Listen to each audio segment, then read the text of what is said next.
বর্ষা এলেই আমাদের গ্রাম বাংলা আর শহরের রাস্তাঘাটগুলোর ঠিক কি হাল হয় তা আপনারা নিজের চোখেই দেখেছেন। চারিদিকে খানাখন্দ, একটু বৃষ্টি হলেই নোংরা জল জমে যাচ্ছে। আর সেই নোংরা জমা জল আজ আমাদের দরজায় যমদূতকে এনে দাঁড় করিয়েছে।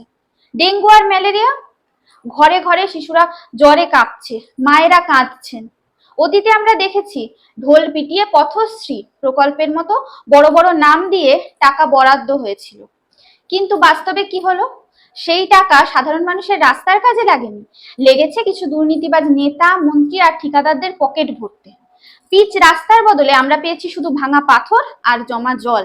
পশ্চিমবঙ্গে 3 মাসের বেশি হলো নতুন বিজেপি সরকার এসেছে। মানুষের মনে এক আশার আলো জেগেছিল, কিন্তু আসল সমস্যাটা কোথায় জানেন? এখনো পৌরসভার ভোটই হয়নি। আর সেই সুযোগ নিয়ে আগের সরকারের আমল থেকে বসে থাকা সরকারি কর্মীরা সাধারণ মানুষের কাজ করতেই চাইছে না।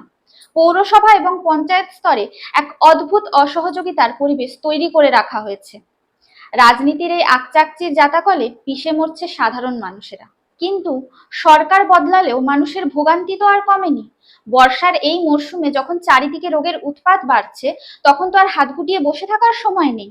গ্রাম হোক বা শহর, প্রতিটি রাস্তা অবিলম্বে মেরামত করতে হবে, জমা জল নিষ্কাশনের ব্যবস্থা করতে হবে।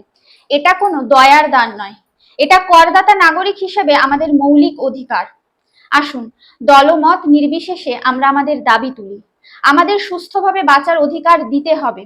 আমাদের সন্তানদের ডেঙ্গু ম্যালেরিয়ার মুখে ঠেলে দেওয়া চলবে না। খুব দ্রুত যুদ্ধকালীন তৎপরতায় রাস্তাঘাটের উন্নয়ন করতে হবে। এই লড়াই আপনার, আমার, আমাদের সবার পরিবারের সুরক্ষার লড়াই। কথাগুলো যদি আপনার মনের কথা বলে মনে হয়ে থাকে, তাহলে আর চুপ করে থাকবেন না। এই ভিডিওটাকে প্রচুর পরিমাণে শেয়ার করে দিন, আওয়াজ তুলুন, যাতে ঘুমন্ত প্রশাসন জাগতে বাধ্য হয়। ধন্যবাদ। জয় হিন্দ।